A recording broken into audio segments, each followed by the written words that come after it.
Historia de la filosofía. Volumen 1. Filosofía antigua. Filosofía patrística. Filosofía escolástica. 15. Parte primera. Filosofía antigua. Capítulo 7. Sócrates. 32. Ciencia y virtud. La búsqueda de sí mismo es al propio tiempo búsqueda del verdadero saber y de la mejor manera de vivir. En otras palabras, es a la vez investigación del saber y de la virtud.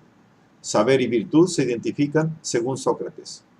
El hombre no puede tender más que a saber lo que debe hacer o lo que debe ser, y tal saber es la virtud misma.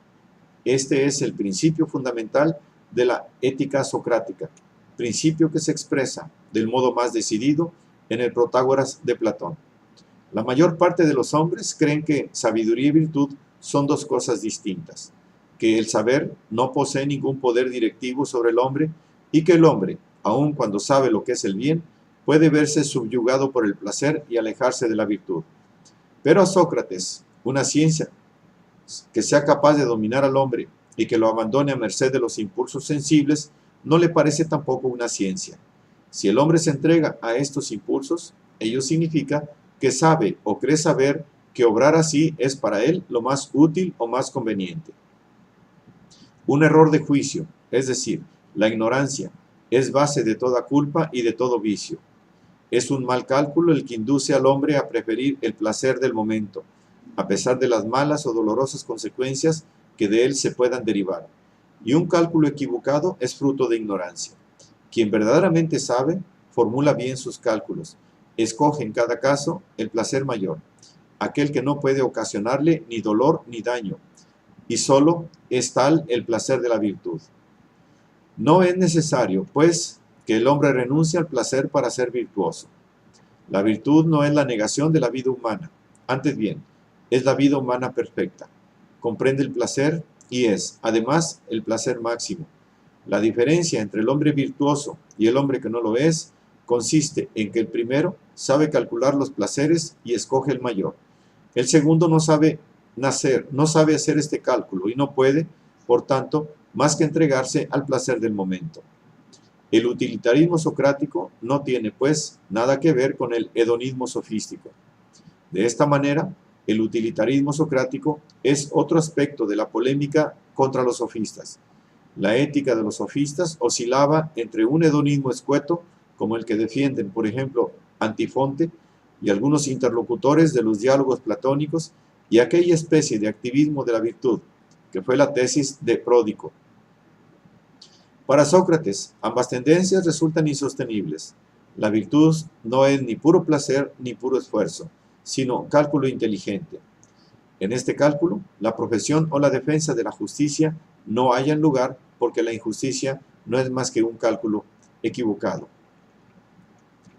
Contra la identificación socrática de ciencia y virtud, ya Aristóteles hacía notar que Sócrates de tal manera reduce la virtud a la razón que ni la virtud no es tal sino con la razón. La virtud no se identifica con la razón. Esta crítica, aceptada por Hegel, se ha hecho demasiado común en la historiografía filosófica y, entre otras cosas, es un fundamento de la desvalorización intentada por Nietzsche respecto a la figura de Platón cuando quiso vislumbrar en él el intento de reducir el instinto a la razón y, en consecuencia, empobrecer la vida. Ecce homo. Pero la realidad es que todo lo que se puede achacar a Sócrates es no haber hecho las distinciones correspondientes entre las actividades o facultades humanas que Platón y Aristóteles introdujeron en la filosofía. Para Sócrates, el hombre es todavía una unidad indivisible. Su saber no es sólo la actividad de su inteligencia o de su razón, sino un modo de ser y de comportarse total. El empeñarse en una investigación que no reconoce límites ni supuestos fuera de sí, sino que encuentra en sí misma su propia disciplina, según Sócrates. La virtud es una ciencia, en primer lugar, porque no se puede ser virtuoso simplemente conformándose y acomodándose a las opiniones corrientes y a las reglas de vida ya conocidas. Es ciencia porque es investigación, búsqueda autónoma de los valores sobre los que debe fundarse la vida. 33. La religión de Sócrates. Para Sócrates, filosofar es una misión divina, una tarea que le confió un mandato divino. Habla de un demonio, de una inspiración divina que le aconseja en todos los momentos decisivos de la vida. Comúnmente se interpreta este demonio como la voz de la conciencia. En realidad, es el sentimiento de una investidura recibida de lo alto, propio de quien ha abrazado una misión con todas sus fuerzas. El sentimiento de la divinidad se halla siempre presente, por tanto, en la investigación socrática en calidad de sentimiento de lo trascendente, de lo que está más allá del hombre, superior al hombre, que le guía desde lo alto y le ofrece una garantía providencial. Pero ciertamente la divinidad de que habla Sócrates no es la de la religión popular de los griegos. Considera que el culto religioso tradicional forma parte de los deberes del ciudadano, y por eso aconseja a cada cual atenerse a las costumbres de su propia ciudad, y él mismo se atiene a ellas. Mas admite a los dioses solo porque admite a la divinidad. No ve en ellos más que encarnaciones y expresiones del único principio divino, al cual se pueden pedir no ya bienes materiales, sino el bien, aquel que solo es tal para el hombre, la virtud. Y en realidad, su fe religiosa no es más que su filosofía. Naturalmente, esta religiosidad socrática no tiene nada que ver con el cristianismo que, en la antigua historiografía, ha querido ver en Sócrates un precursor. No se puede hablar de cristianismo prescindiendo de la revelación, y nada hay más ajeno al espíritu de Sócrates que una sabiduría que sea o pretenda ser revelación divina. Según Sócrates, lo que la revelación divina ordena es el empeño en la investigación y el esfuerzo en la búsqueda de la justicia. Lo que ella garantiza es que para el hombre honrado no hay mal ni en la vida ni en la muerte. Pero en cuanto a la verdad y a la virtud, el hombre debe buscarlas y realizarlas en sí mismo. 34. La inducción y el concepto. Aristóteles ha caracterizado la investigación de Sócrates desde el punto de vista lógico. Dos cosas se pueden fundamentadamente atribuir a Sócrates: los razonamientos inductivos y la definición de lo universal, concepto. Y ambas se refieren al principio de la ciencia. El razonamiento inductivo es aquel que, mediante el examen de un cierto número de casos o afirmaciones particulares, conduce a una afirmación general que expresa un concepto. Por ejemplo, en el Gorgias, de las afirmaciones de quien ha aprendido la arquitectura es arquitecto, quien ha aprendido la música es músico, quien ha aprendido la medicina es médico.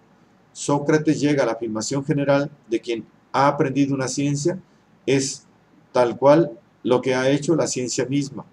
El razonamiento inductivo se dirige, pues, a la definición del concepto, y el concepto expresa la esencia o la naturaleza de una cosa, lo que la cosa verdaderamente es.